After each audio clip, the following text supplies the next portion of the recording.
문학을 공부하는 방송 문학정독의 무수비입니다. 네, 퍼스트입니다. 예, 저희는 문학동네에서 나온 김승옥 문학상 수상작품집 2019년 작을 읽고 왔습니다. 지난주까지 저희가 젊은 작가상 수상작품집을 했었어요. 13회까지 했었고 이번 주부터는 김승옥 문학상을 3회에 걸쳐서 다룰 예정입니다. 근데 일단 제가 이 전체적인 감상평을 좀 하면 젊은 작가상하고 달라요. 이 수상 기준 자체가 젊은 작가상은 등단한 지 10년 이내의 작가의 작품이었어요. 근데 김승옥 문학상은 10년이 넘은 분들만 상을 탈 수 있더라고요. 이게 근데 10년이란 기준이 이게 단지 숫자가 아니라 엄청나더라고요. 이거 보니까 저는 전반적인 느낌이 젊은 작가상하고 너무 달라요. 그 연륜이랄까? 그런 정말 노련하고 어떤 깊이감도 그렇고, 그래서 제가 이번 주에 읽으면서 뭔가 차원이 다르다. 젊은 작가상 할 때랑은 그때의 글과 확실히 사람이 이 10년 이상 글을 쓰면 이렇게까지 깊어지는구나.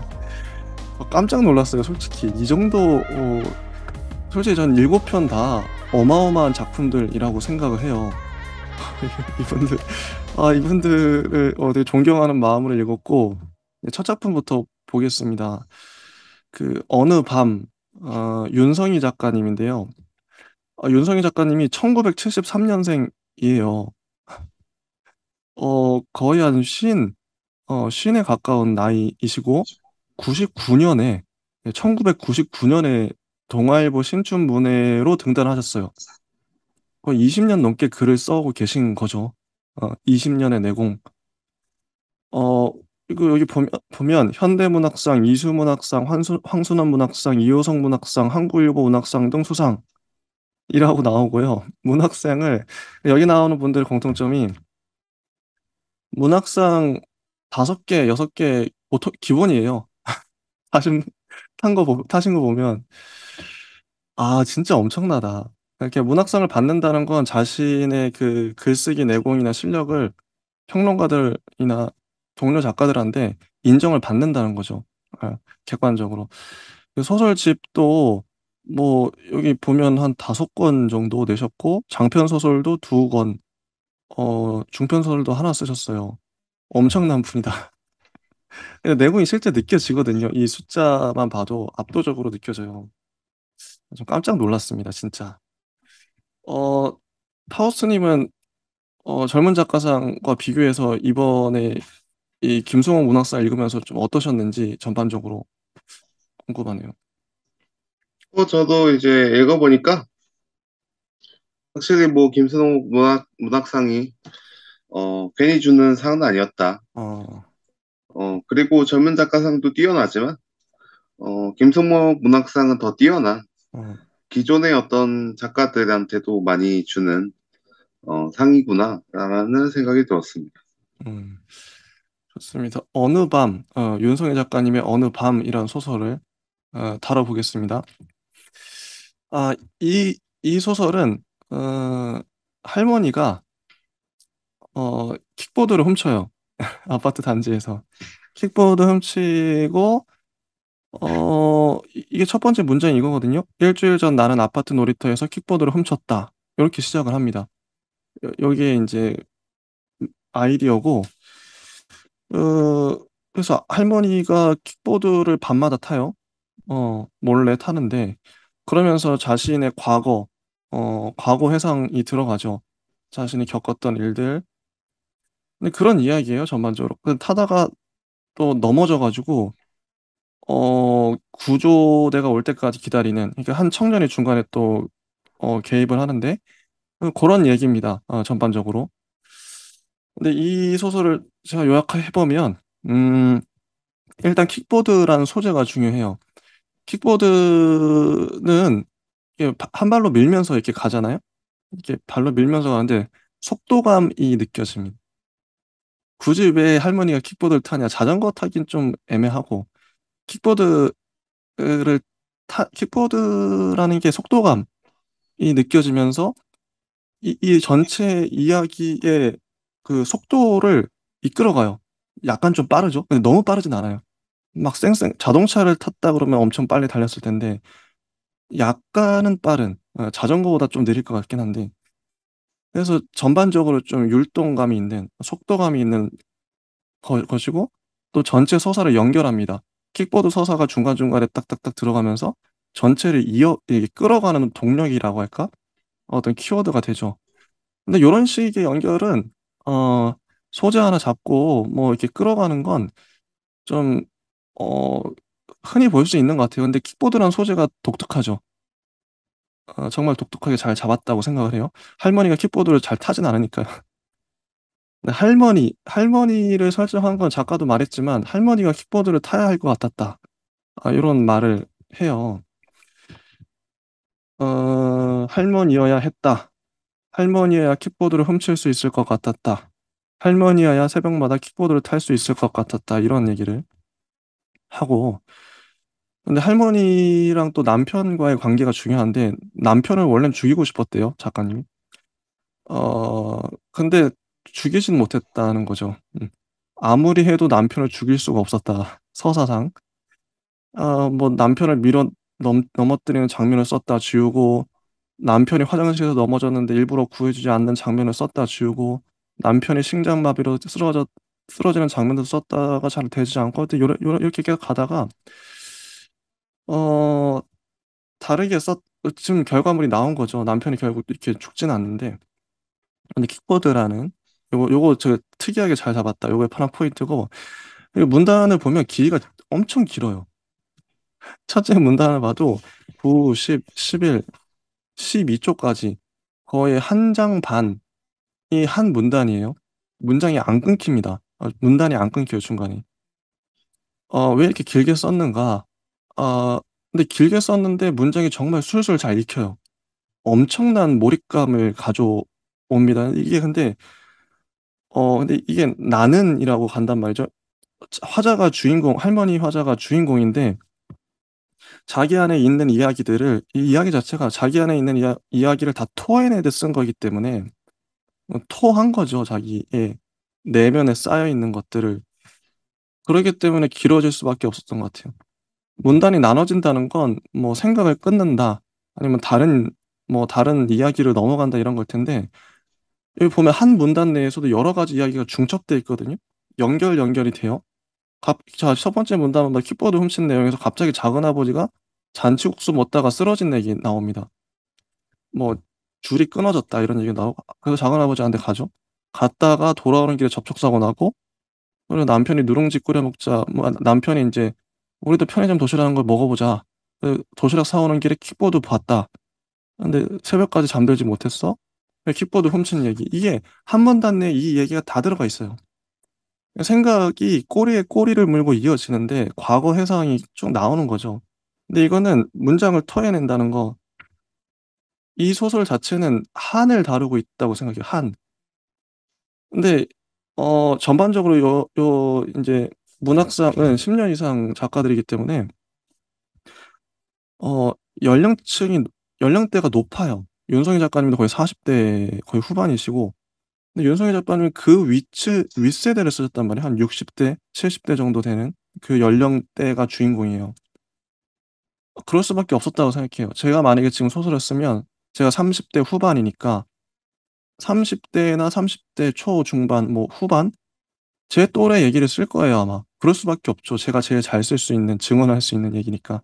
제가 지금 10대 얘기를 쓴다고 힘들어요 솔직히.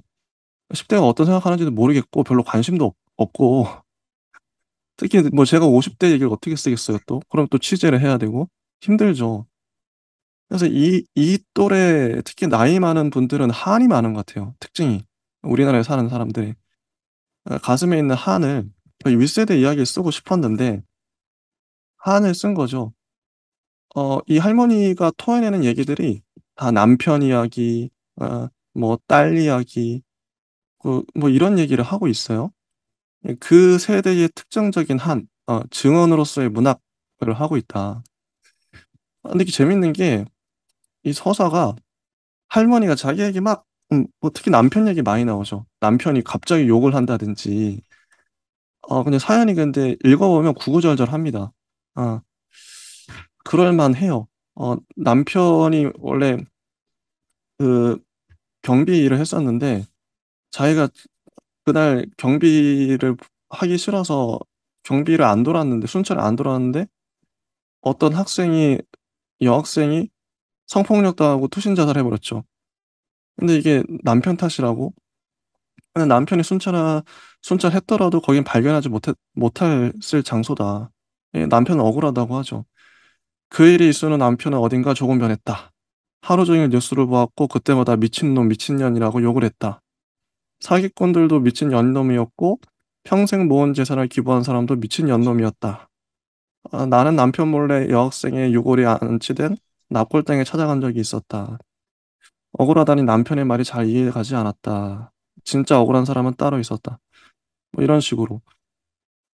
그러니까 남편에 대한 어떤 꽉 막힌 심정, 남편을 죽이고 싶기도 하고 이런 남편이. 근데 이해는 되지만 그리고 딸은 미국에 박사과정 이제 유학 갔는데 남편의 환갑 생일에는 딸이 들어와요. 근데 내년 내 칠순에는 올까?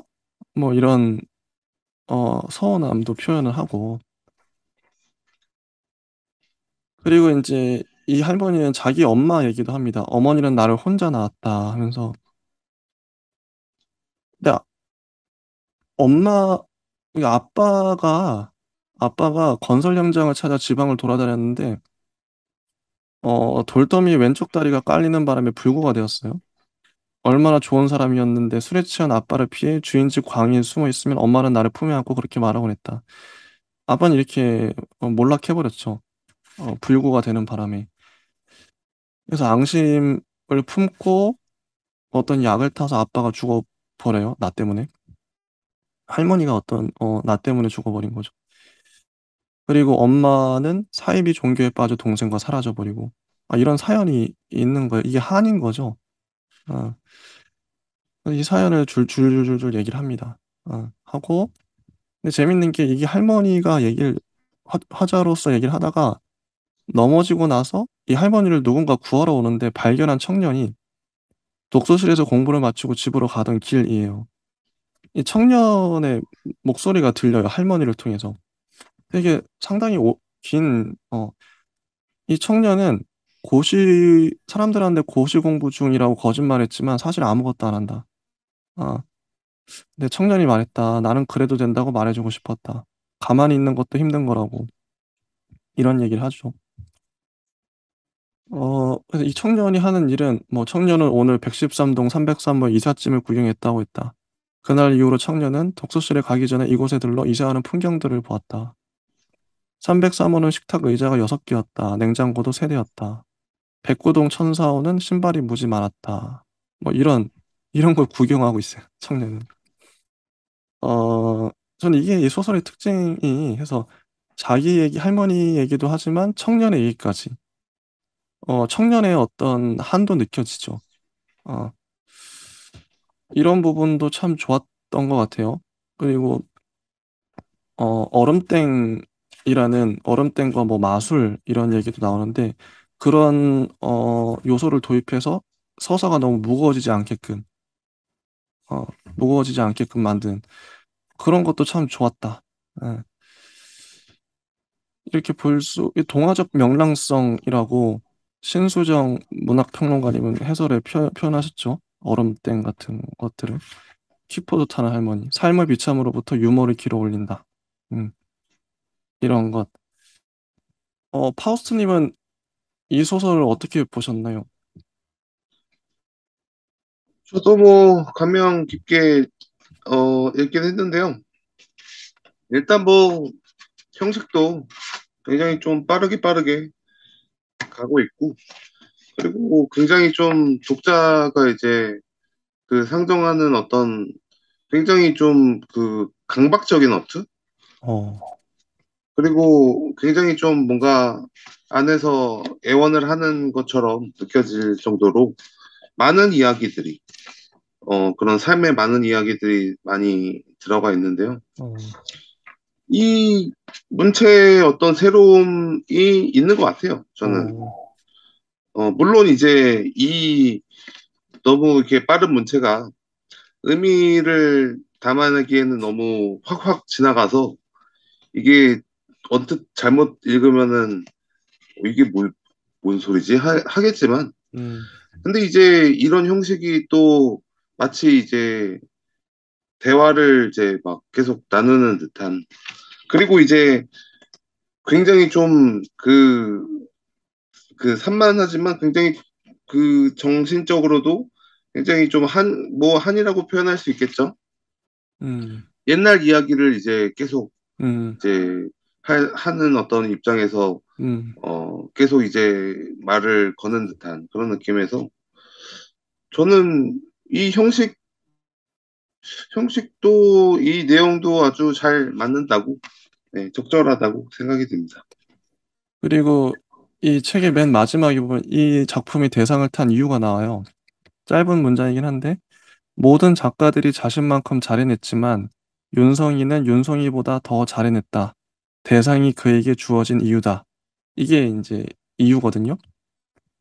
제가 윤성이 작가님의 다른 작품을 읽어보진 않았기 때문에, 어쨌든 윤성이는 윤성이보다 잘해냈다. 다른 작가들은 자기 자신만큼 잘해냈다. 근데 이 표현이 너무 좋더라고요. 아무튼 좋았고, 정말 저는 뭐 모든 작품이 훌륭했기 때문에 대상이 뭐 그렇게 의미가 있다고 뭐 다 좋았어요. 저는. 일단 윤성희 작가님의 어느 밤을 뭐 짧게 보았고요. 다음 작품으로 넘어가겠습니다. 권여선 작가님의 하늘 높이 아름답게라는 소설인데요. 자, 이 작가님은 1996년 등단을 하셨어요. 정말 다들 연륜이 어마어마하십니다.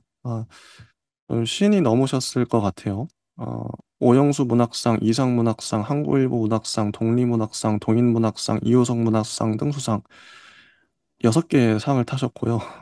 남들은 하나 타기도 힘든데 엄청난 권효선 작가님도 대단하신 분 같아요, 진짜. 음. 그럼 이 소설을 제가 포인트만 좀 얘기를 하면 이제 마리아 자, 첫 번째 문장이고요. 72살에 죽은 마리아는 지주 집안의 오남매 중 막내딸로 태어났다.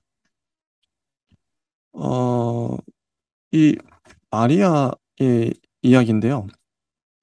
근데 가만히 보면 마리아 그럼 뭐 마리아가 죽었다 그러니까 72살에 여기도 재밌죠. 아까 소설이랑 비슷하게 할머니가 주인공이에요. 어, 그러니까 재밌는 게 젊은 작가상에서는 작가들이 상을 수상할 당시가 거의 한 30대? 30대가 대부분이죠. 30대 초반, 중반, 뭐, 이 정도 되는 것 같아요. 젊은 작가, 이제 막 등단했으니까. 근데 여기 상을 타신 분들은 지금 연령대가 거의 한 40대 후반, 50에 육박하시는 분들이라, 그러니까 이 나이 또래에 집중할 수 있는, 관심 있는 소재들을 가져올 수밖에 없고, 이게 되게 무겁죠. 할머니 얘기를 하는 거죠. 그래서 정말 젊은 작가상 때는 제일 두드려졌던 게 페미니즘, 지금 가장 핫한 페미니즘이나 뭐 동성애 관련된 얘기가 제일 주류였던 것 같아요. 어, 근데 이번에는 페미니즘 얘기가 하나도 안 나옵니다. 우리 그 할머니 할아버지 세대 얘기가 정말 많이 나오고요. 이런 게 다양성이라고 생각해요. 오히려 이분들이 페미니즘 얘기를 뭐할 수도 있겠지만, 그 세대 얘기를 하는 게 그런 느낌이 들었고. 근데 저는 이 소설 정말 구성이 좋았거든요.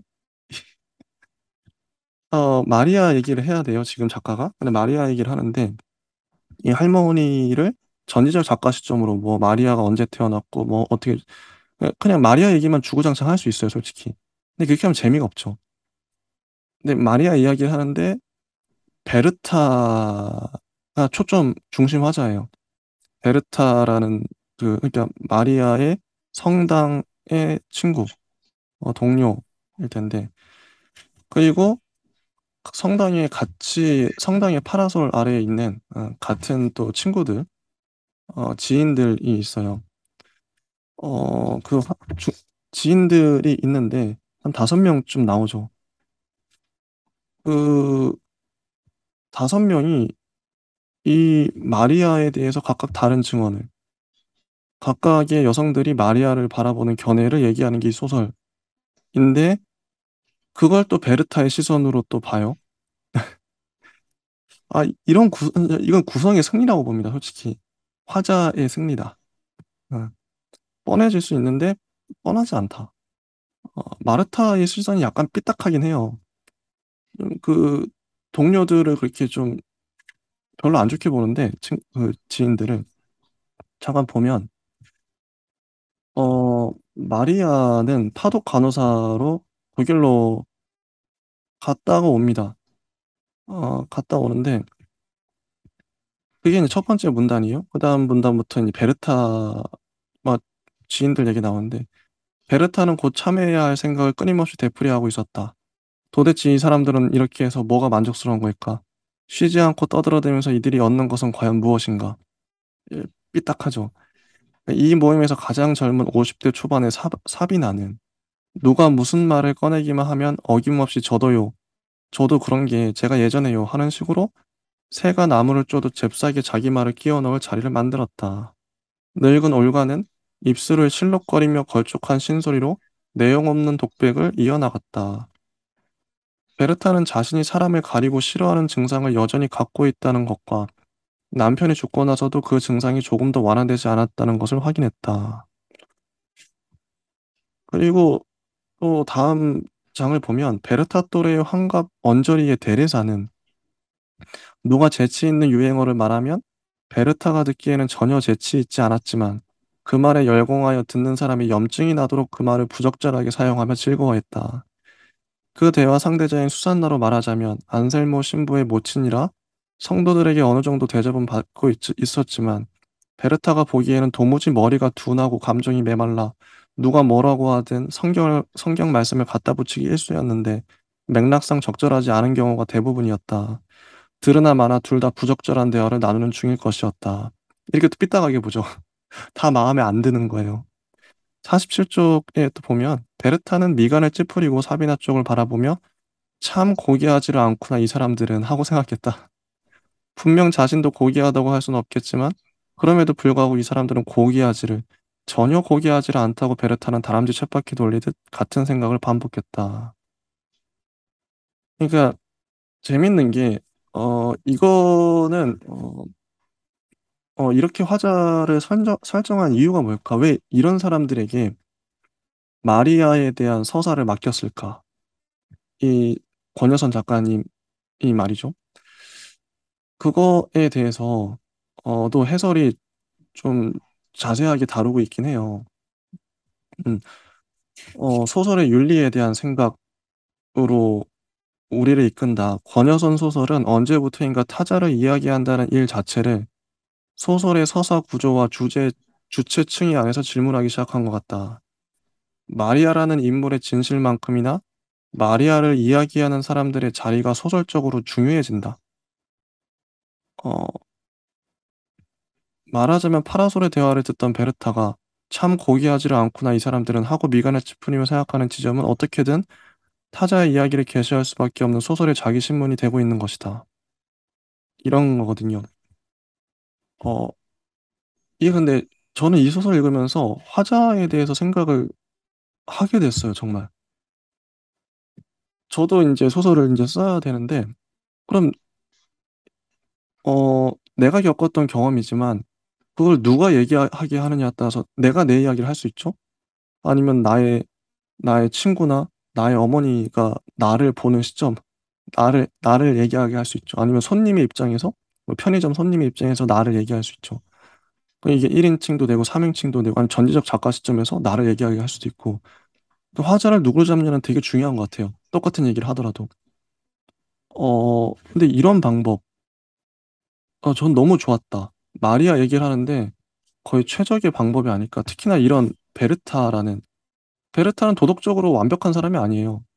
약간 찌뿌드하고. 근데 그런 사람이 마리아라는 어떻게 보면 되게 고귀하고 어떻게 보면 불쌍하죠. 아들을 독일에 낳고 나서 바로 입양을 보냈기 때문에 그 아들을 평생 품에 품고 살잖아요, 마리아는. 근데 그런 마리아의 죽음에 대해서 베르타가 증언, 베르타와 이 지인들이 증언을 한단 말이죠. 그럼으로써 갖게 되는 어떤 효과, 어, 정말 좋았어요. 혹시 파우스트님은 어떻게 보셨나요?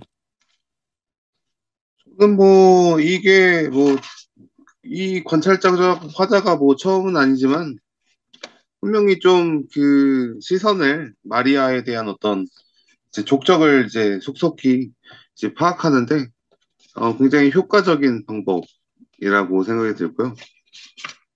특히나 이제 이런 화자를 쓸 때는 뭐 여기서도 엄청 잘 썼지만 제 개인적인 생각에는 굉장히 점진적으로 이제 그 사건을 이제 초반에는 가벼운 것부터 해서 나중에는 이제 큰 것까지 아, 이제 알게 되는 음, 그런 게 중요하다고 생각이 들고요. 음, 여기서는 되게 잘 되어 있고 어, 특히나 좀 특이한 부분은 첫 구절인데요. 어, 사실 첫 구절에서 이제 본건적인 어떤 가풍 그리고 아들한테만 바쳤던 어떤 돈들과 뭐 딸들은 빈농 집안이나 다름없었고 뭐 이런 것들이 사실 좀 뒤에도 뭔가 또 더 나오면은 더 좋았겠다.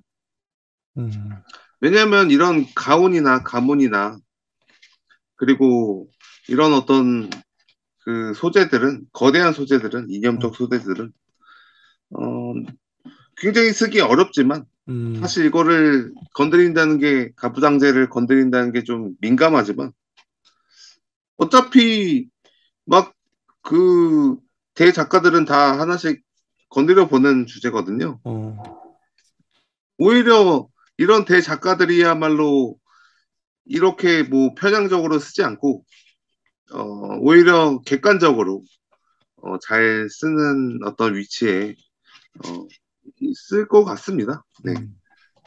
혹시 이 뒤에 이제 베르타와 또 사비나 올가, 데레사, 수산나 이 화자들이 마리아에 대한 증언을 각각 하는데 뭐 이런 지점들 혹시 더 이 소설에 대해서 또 좀 더 하실 말씀 있으실까요? 이제 뒤에서 이제 베르타나 이제 여러 가지 올가나 어, 이게 또 수산나나 여러 가지 사람이 있는데요.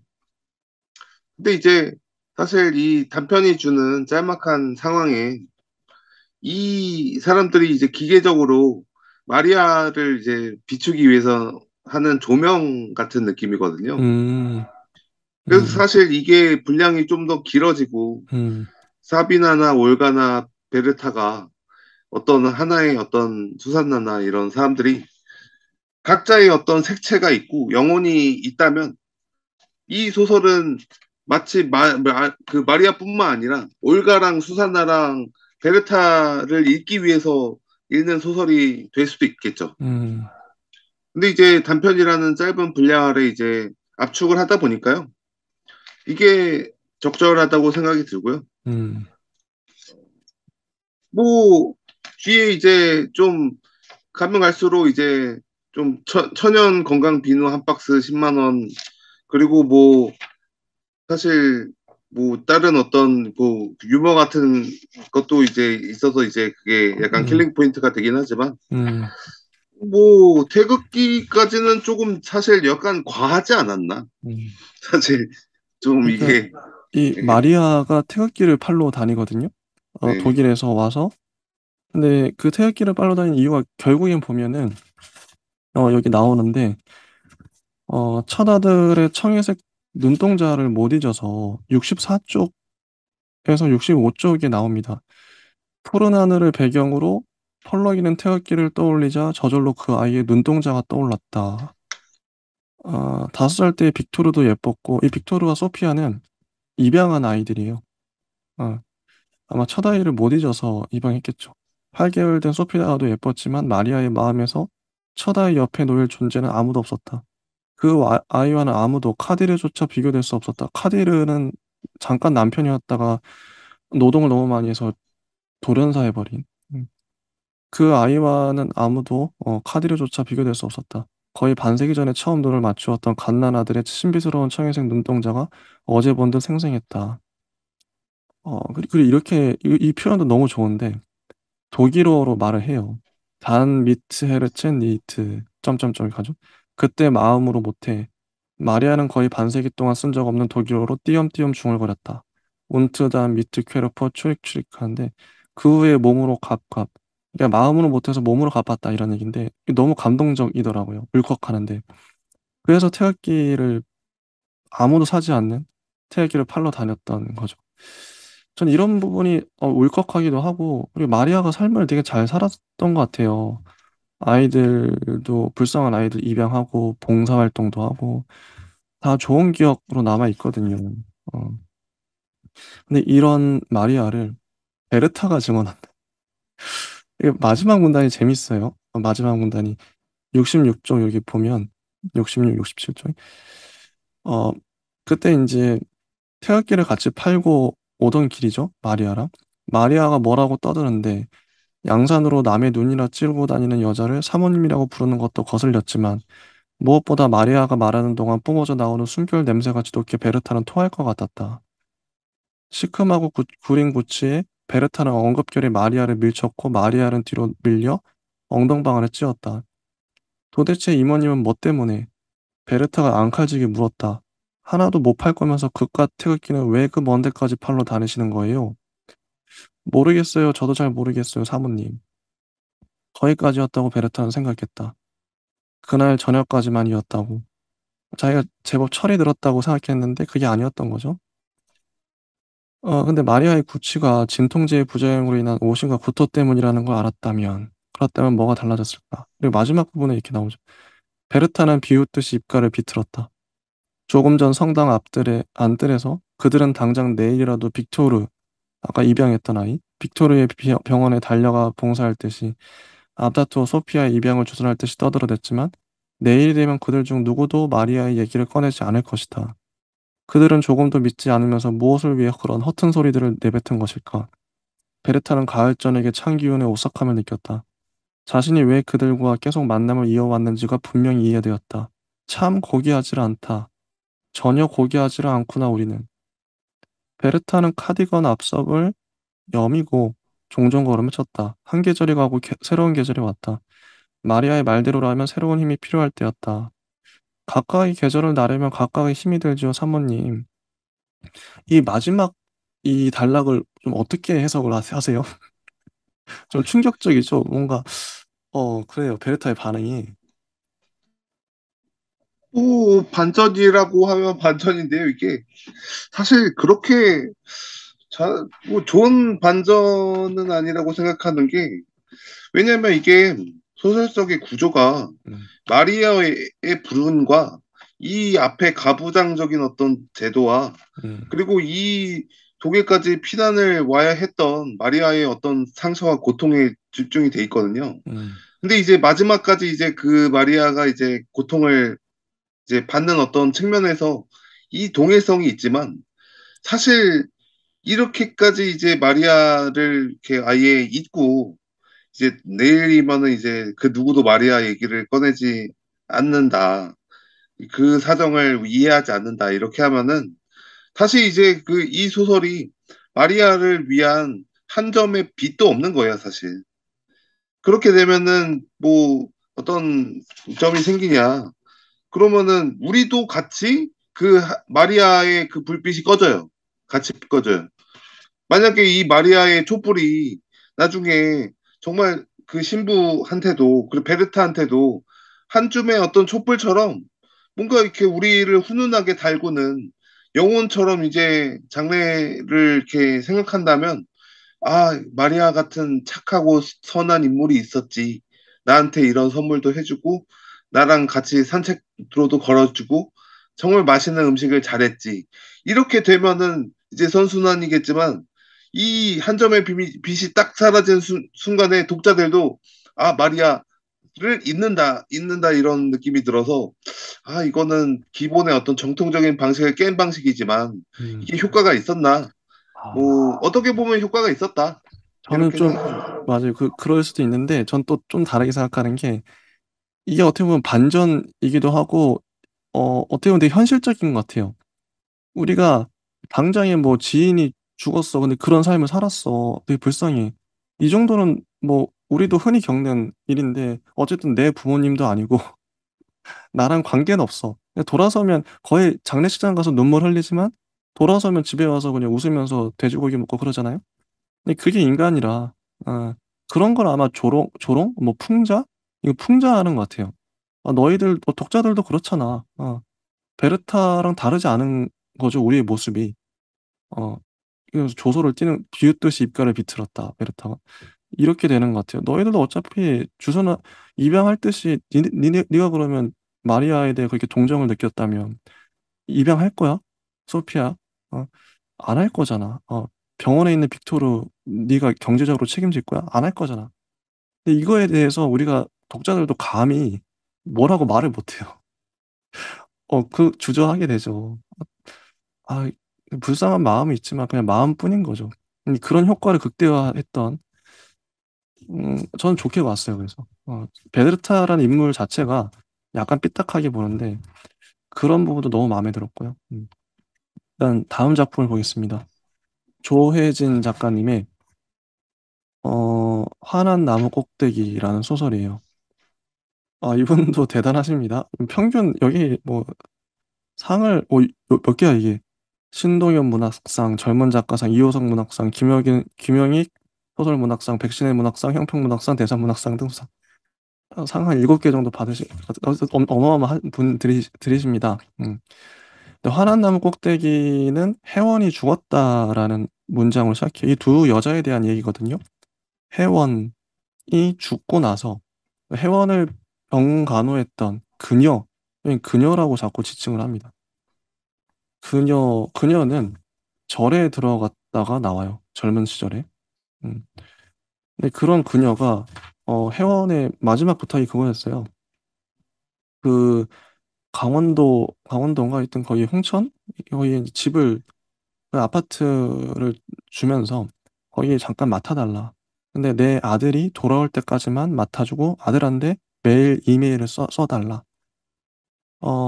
혜원도 한이 있어요. 한이 있는데 남편이 말 한마디 없이 7살이 된 아들을 데리고 미국으로 이민을 가버립니다. 이혼한 남편이. 그래서 아들을 보고 싶은 마음밖에 없어요. 15년 가까이 해원은 그 계정으로 일기를 쓰던 날마다 이메일을 보냈지만 수신이 확인된 이메일은 한 통도 없었다. 이런 상황이에요. 그래서 아들을 못 본 게 이 혜원한테 평생의 한인 거죠. 음. 그래서 이제 그 혜원의 부탁을 듣고 이 그녀가 강원도 홍천의 아파트로 가면서 벌어지는 일들. 그래서 아파트에서 뭐 하늘을 보기도 하고 뭐 이런 거예요. 바람이 한번 불어올 때마다 밤의 페이지 한 장이 넘겨지기라도 한듯 벌레들이 새롭게 울었고 나뭇잎은 조금 전과는 다른 음으로 사각거렸다.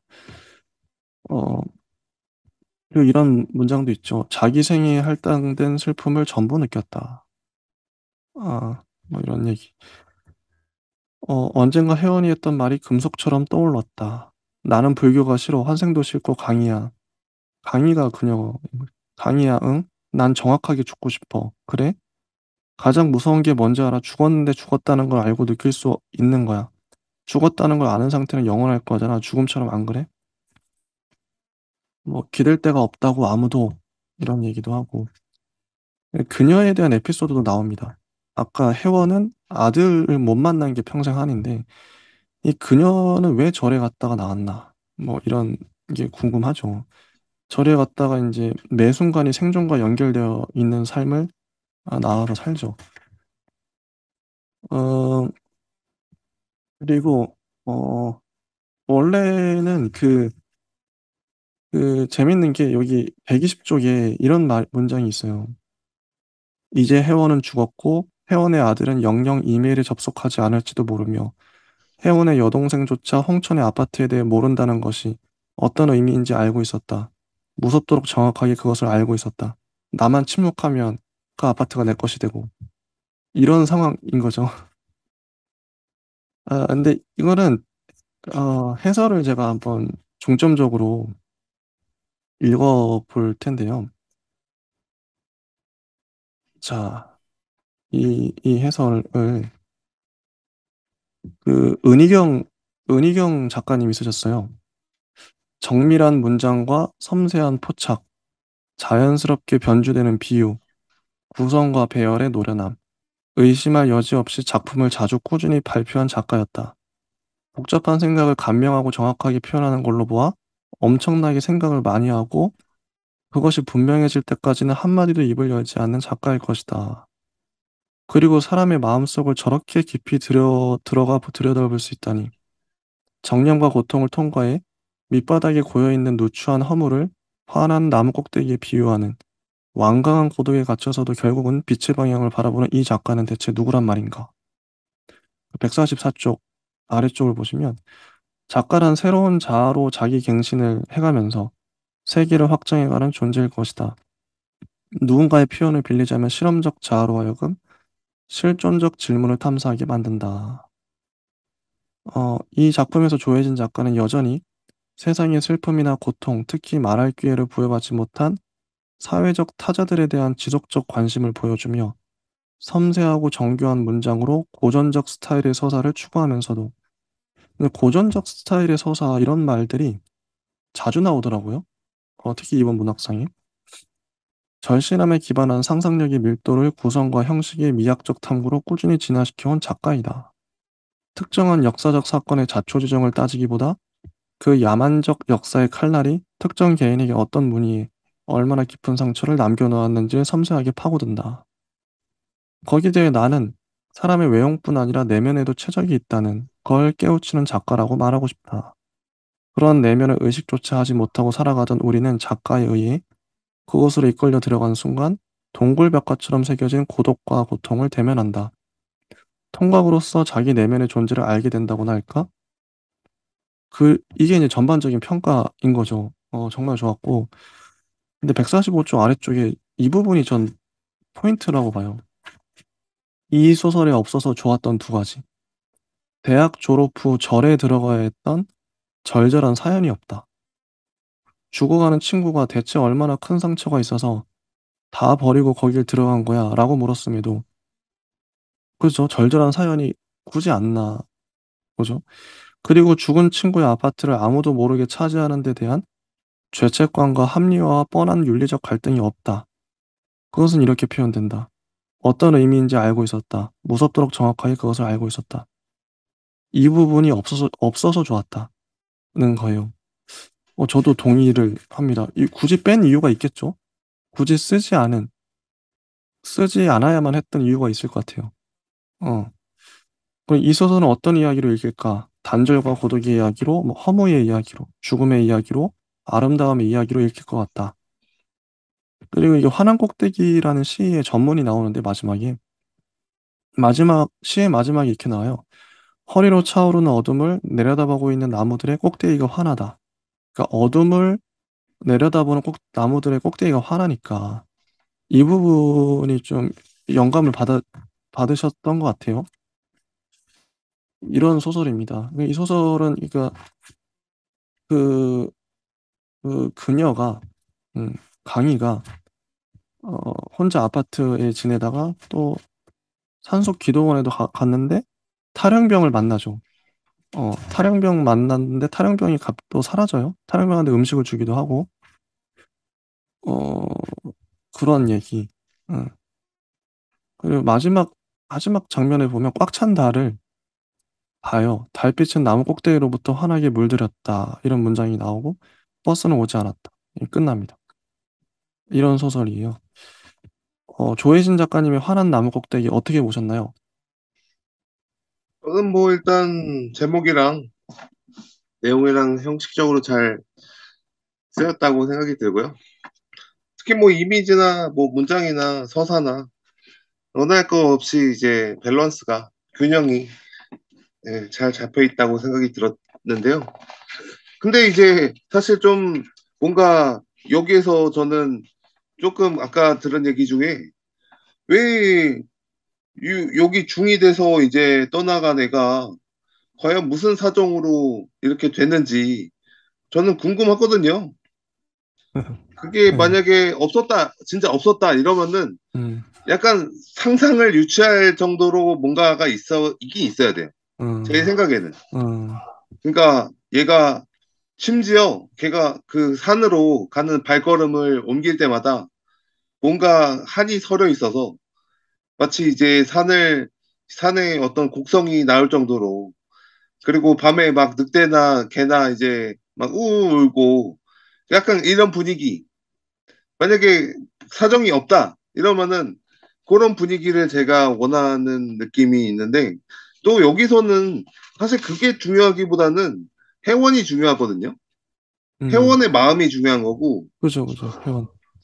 이 사건들은 사실 회원의 마음을 적기 위한 어떤 도구 같은 거라고 생각이 드는데 음, 이 많은 이렇게 실제로 이 회원의 마음이 이제 시계바늘의 회전으로 혹은 허공에 흑금을 한 어떤 연기처럼 절 같은 분위기도 나면서 굉장히 고급스럽게 잘 섞였어요. 이 느낌이. 그래서 저는 뭐 잘 쓰였지만 뭐 최근 또 일을 또 하면서 이제 좀 바쁘다 보니까 뭐 자세히는 제가 뭐 조금 더 이제 한 번 더 읽어야겠지만요. 뭐 충분히 잘 쓰였다. 잘 음. 썼다. 근데 뭐 예. 이런 얘기는 있죠. 131쪽에 보면 그 사연에 대해서 그저 허무했다.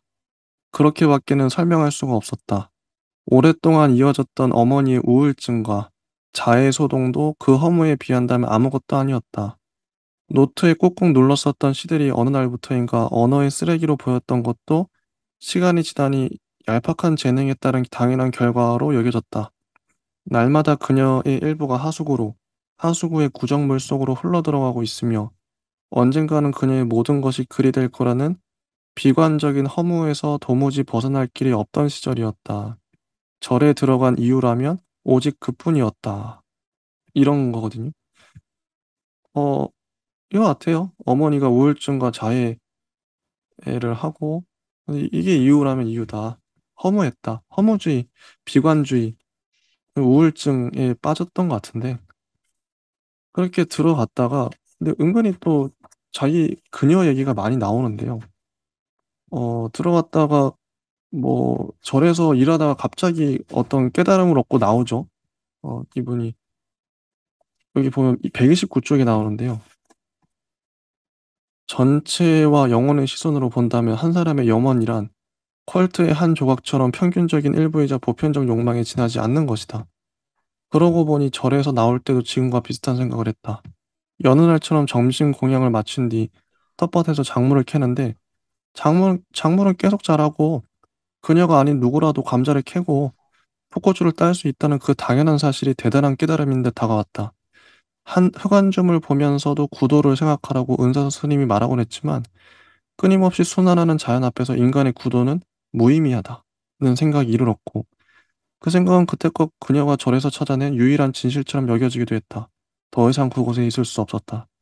그날 그녀는 호미와 바구니를 텃밭에 내려둔 채 터덜터덜 산길을 내려왔다. 그러니까 야 어차피 이거 내가 안 해도 누군가 할 텐데 뭐 근데 끊임없이 이거 작물은 자라고 그 캐서 뭐 하냐. 이거 다 무의미하다 이런 어떤 도를 깨침 같은 느낌. 어떤 허무주의 그런 느낌도 나오고요. 근데 그런 그녀가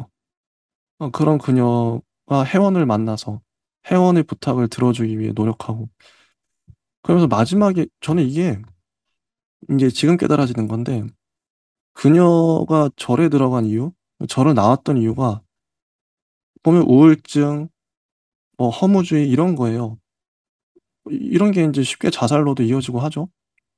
근데 이런 식으로는 사람이 살 수가 없잖아요. 뭐 뭐 욕망도 없고 없어요. 이 그녀는 그냥 사는 이유가 거의 없는 것 같아요. 살아야 될 이유, 뭐 하고 싶은 것도 없고 다 그냥 다 허무한 거죠. 그런 사람이 이제 맨 마지막에는 그 달을 보잖아요. 환한 나무 꼭대기가 달인데 이건 어떻게 보면 가장 어둠의 밑바닥에서 달을 보면서 어떤 욕망이, 그러니까 살아갈 이유가 그 혜원이란 친구 덕분에, 혜원은 죽었지만 혜원은 그래도 욕망이 있어요. 아들을 보고 싶다. 아들과 한 번이라도 이메일이라도 연락을 하고 싶다. 근데 그 한을 품고 죽었잖아요. 근데 내가 대신 그 혜원의 욕망을 느끼면서 그녀가 점점 혜원과 닮아가는 그런 거 아닌가. 이제 이 138쪽에 보면 이런 문장이 나오죠. 그런 상상을 하는 동안 그녀는 한 시절의 허무가 헛것 같았고 사는 것도 더 이상 무섭지 않았다. 그제야 그녀는 느티나무 아래 버스 정류장이 그토록 친숙했던 이유를 알 것 같았다. 이제 허무가 지나갔어요. 자기의 안을 가득 채우던 허무가. 사는 게 더 이상 무섭지 않아요. 이건 희망인데. 달빛은 나무 꼭대기부터 환하게 물들였다. 이것도 희망인데. 왠지 이 그녀는 앞으로 뭔가 열정적으로 살 수도 있을 것 같아요. 이런 거 보면서. 혹시 파우스트님은 어떠셨나요? 이 작품? 저는 이제 좀 깨달아지는 것 같아요. 이게 어려웠거든요, 처음에. 이런 어떤 우울하고 네, 불안한 어떤 작품들을 보면은 네, 또 거기서 느껴지는 이제 되게 처연한 감정, 그리고 굉장히 좀 어두운 어떤 감정, 이런 어떤 느낌의 소설이 주는 어떤 감동이 있긴 하거든요. 근데도 이제 여기서 그 어둠이 또 어떤 것을 비추고 있냐. 여기서는 환한 나무 꼭대기. 그래서 어떤 뭐 절망적인 희망이거나 희망적인 절망을 이제 비추려고 하고 있고, 그리고 또 여기서 대체로 절망적인데 이제 이 그녀는 뭔가를 계속 그래도 생각하고 뭔가를 하고 있어요. 계속 음, 뭔가 인간의 구도에 대해서 생각을 하기도 하고, 그리고 뭐 욕망이나 어떤 보편적인 욕망, 평균적인 어떤 일부, 염원이라는 퀄트의 한 조각, 이런 식으로 뭔가 계속 관찰을 하고 있어요. 자기 음, 자아에 대해서. 음, 그래서 이것이 과연 어떤 나중에 어떤 영혼의 한 조각에 그 붙일 수 있는 어떤 희망의 빛이나 절망의 빛이 될 수 있을까 음, 뭐 했더니, 사실 여기서 뭐 마지막까지 이렇게 버스 못지 않았고 환한 달빛은 나무 꼭대기에서 환하게 물들었고, 이게 굉장히 잘 음, 결말까지 잘 쓰인 부분이거든요. 음, 근데 단지 조금 아쉬운 거는 이제 어, 중간에 뭔가 이제 혜원의 이제 마음이랑 이제 자아랑 영혼에 대해서 생각을 많이 한 거를 이제 나중에 뭔가 눈이 펑펑 내리는 그런 어떤 장면에서, 그리고 그 마치 이제 버스가 이제 눈에 이렇게 파묻히는 장면에서 이게 좀 더 이게 팍 감동이 와야 되거든요, 사실. 음, 그리고 점점 나도 그랬지. 나도 진짜 저 때 진짜 뭐 예전에 그 팔 기비스 할 때 병원에서 내가 저랬지. 막 우리의 할머니가 저랬지. 이렇게 음, 딱 뭔가 감정이입이 되면서 눈이 이제 펑펑 내리는 날에, 와, 이렇게 버스는 오지 않고 달빛은 나무에 이렇게 환하게 물든 어떤 그런 아름다운 풍경. 음, 이런 게 이게 딱 보이는 어떤 느낌이거든요. 음, 그것까지 이제 너무 어두웠다, 사실. 음, 조금만 밝았으면 좋겠다. 좋습니다. 근데 제가 지금 깨달은 건데, 자, 윤성희, 권여선 작가님 작품, 그 다음에 원래 편혜영 작가님, 어쩌면 20번을 했어야 되는데, 제가 페이지를 넘겨가지고 조혜진 작가님으로 건너떴네요. 네, 네, 그래. 4편 남았거든요. 지금 3편 했어요, 저희가. 3편 했고, 나머지 4편은 저희가 2부에서 시간이 지금 거의 1시간이 됐기 때문에요. 시간 분배를 다음 시간에 그러면 편혜연 작가님 작품부터 다루도록 하겠습니다. 예, 감사합니다. 네, 감사합니다.